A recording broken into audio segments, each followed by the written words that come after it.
વિક્ષેપ ટાર્યાનું પક્ષ રાખ્યાનું સ્વામિનારાયણ સંવત 1881 શ્રાવણવદી ચોથને દિવસ સ્વામી શ્રી સહજાનંદજી મહારાજ શ્રી ગઢડા મધ્યે દાદા ખાચરના દરબારમાં આથમણે દ્વાર ઓરડાની ઉગમણી ઓસરીએ ઢોલિયા ઉપર વિરાજમાન હતા અને શ્વેત પાગ મસ્તક ઉપર બાંધી હતી અને શ્વેત પછેડી ઓઢી હતી અને શ્વેત ખેસ પહેર્યો હતો અને પોતાના મુખારવિંદની આગળ પરમહંસ તથા દેશ દેશના હરિભક્તની સભા ભરાઈને બેઠી હતી. પછી શ્રીજી મહારાજે કહ્યું છે, પ્રશ્ન ઉત્તર કરો. ત્યારે મુક્તાનંદ સ્વામીએ પ્રશ્ન પૂછ્યો છે, હે મહારાજ, આ સંસારને વિશે તો કેટલીક જાતના વિક્ષેપ આવે છે, તેમાં કેવી રીતે ભગવાનનો ભક્ત સમજે તો અંતરે સુખ રહે. પછી શ્રીજી મહારાજ બોલ્યા છે, એનો ઉત્તર તો જેમ અમને વર્તાય છે તેમ કહીએ છીએ. પોતાના દેહથી નોખો જે પોતાનો આત્મા, તેનું જે નિરંતર અનુસંધાન તથા માયિક એવા જે પદાર્થ માત્ર, તેના નાશવંતપણાનું જે અનુસંધાન તથા ભગવાનના મહાત્મજ્ઞાનનું જે અનુસંધાન, એ ત્રણે કરીને કોઈ વિક્ષેપ આડો આવતો નથી. અને જ્યારે કોઈક જાતના વિક્ષેપનો યોગ આવે ત્યારે ઉપરથી તો ચિત્તનો ધર્મ છે તે વિક્ષેપ જેવું જણાય, પણ તે વિક્ષેપનો પોતાના ચૈતન્યમાં તો ડંસ બેસતો નથી. તે કેમ જણાય છે? જ્યારે સૂઈએ છીએ ત્યારે બહારલો જે વિક્ષેપ તે કોઈ દિવસ સ્વપ્નમાં દેખાતો જ નથી, અને જે ચૈતન્યમાં વિક્ષેપ પેઠો હોય તે તો ત્રણેય અવસ્થામાં જણાય છે. માટે સ્વપ્નમાં કોઈ રીતે વિક્ષેપ જણાતો નથી. તે થકી એમ જાણીએ છીએ જે ચૈતન્યમાં વિક્ષેપ કોઈ રીતે વરગતો નથી. અને જે ભગવાનનો ભક્ત હોય અને તેને કોઈક પ્રકારના દુઃખનો વિક્ષેપ થયો હોય એ તો સારી પેઠે અંતરમાં જણાય છે, પણ ન જણાય એમ નથી. અને એ તો રઘુનાથ દાસ સરખો વિમુખ હોય તેને તો ન જણાય.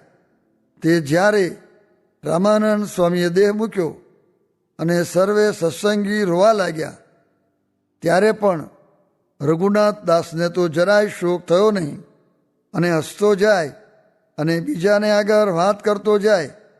માટે ભગવાનના ભક્તને દુઃખ આવી પડે ત્યારે તો જે ચાંડાર ને વિમુખ હોય તેને દુઃખ ન થાય, પણ જે ભગવાનનો ભક્ત હોય તે તો હરિભક્તને દુઃખે કરીને જરૂર દુખ્યો થાય. અને જે ભગવાનનો ભક્ત હોય તેને કોઈક મારી નાખતો હોય અથવા તેને કોઈક દુઃખ દેતો હોય ને તે ભગવાનના ભક્ત આડો જઈને જો મરે કે ઘાયલ થાય તો શાસ્ત્રમાં એમ કહ્યું છે જે તેના બ્રહ્મ હત્યાદિક જે પંચ મહાપાપ તે સર્વે મટી જાય છે. એવો ભગવાનના ભક્તનો પક્ષ રાખ્યાનો પ્રતાપ છે. અને જેને ભગવાનના ભક્તનું વચન બાણની પેઠે હૈયામાં વસમું લાગે અને તેની વૈરભાવે આંટી પડી જાય, તે જીવે ત્યાં સુધી ટરે નહીં. એવો જે ચાંડાર જેવો જીવ હોય તે ધર્મે યુક્ત હોય, ત્યાગે યુક્ત હોય, તપે યુક્ત હોય, તે સર્વે વૃથા છે. અને બીજા પણ કોટિક સાધન કરે પણ તેના જીવનું કોઈ કાર્ય કલ્યાણ થાય નહીં.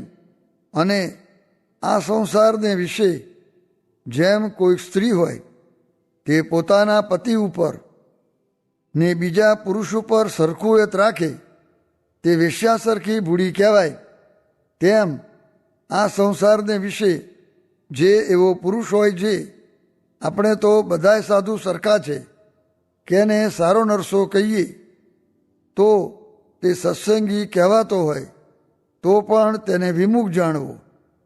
અને જે પુરુષ એમ જાણે જે આપણ કાંઈક અવરું સવરું બોલીએ તો આપણો માણસ અવગુણ લેશે, એવી રીતે પોતાની સારપ રાખ્યા સારું ભગવાનનું કે ભગવાનના ભક્તનું કોઈક ઘસાતું બોલે ને તેને સાંભળી રહે તો તે સત્સંગી કહેવાતો હોય તો પણ તેને વિમુખ જાણવો. અને જેવા પોતાના સગાવાલા હોય અથવા મા બાપ હોય તેનો પક્ષ રહે છે તેવો ભગવાનના ભક્તનો દ્રઢ પક્ષ રાખવો. અને ભગવાનના ભક્ત સાથે કોઈ રીતનો વિક્ષેપ થાય તો જરમાં લીટાની પેટે ફેર એક થઈ જાય પણ આંટી રાખે નહીં. તે જ ભગવાનનો યથાર્થ ભક્ત કહેવાય. એટલી વાર્તા કરીને પછી શ્રીજી મહારાજ એમ બોલ્યા છે, હું તો દત્તાત્રેય, જડ ભરત, નારદ અને શુકજી તે સરખો દયાવાળો છું. અને પૂર્વ દેશમાં એક સમયે નાગડા બેરાગીની જમાત ભેરો હતો. તે મને સર્વે બેરાગીએ કહ્યું છે, દાદરજાની લીલી ભાજી તોડો. ત્યારે મેં કહ્યું છે, એમાં તો જીવ છે, તે અમે નહીં તોડીએ. પછી એક જણે તલવાર ઉગાડી કરીને ડારો કર્યો તો પણ અમે લીલી ભાજી ન તોડી. એવો અમારો દયાવાળો સ્વભાવ છે. તો પણ જો કોઈક ભગવાનના ભક્તને ક્રૂર દ્રષ્ટિએ કરીને જોતો હોય ને તે જો પોતાનો સગોવાલો હોય તોય પણ જાણીએ છીએ તેની આંખ ફોડી નાખીએ. અને હાથે કરીને જો ભગવાનના ભક્તને દુખવે તો તે હાથને કાપી નાખીએ.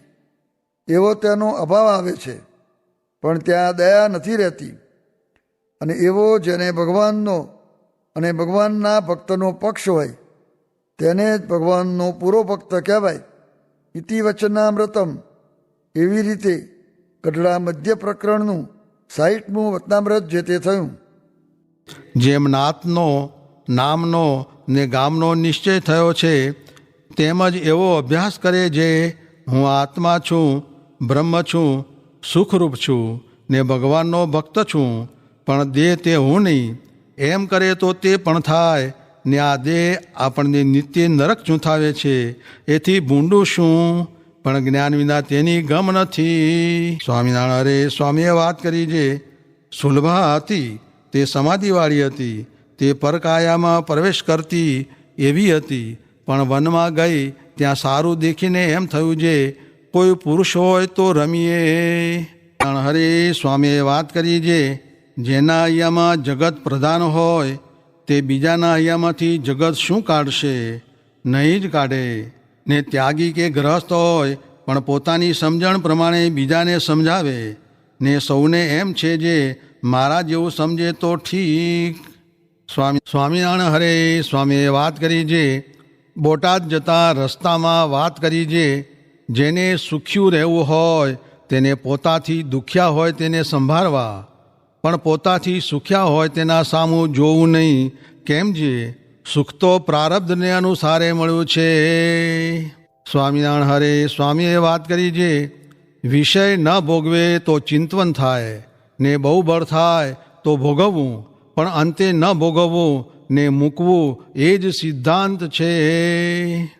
સ્વામિનારાયણ હરે સ્વામીએ વાત કરી જે ગરીબ થવાની રીત બતાવી જે એક ગામમાં 2 વાણિયા 2 ભાઈ હતા. તે બંનેની પાસે ચિંતામણીઓ 2 હતી.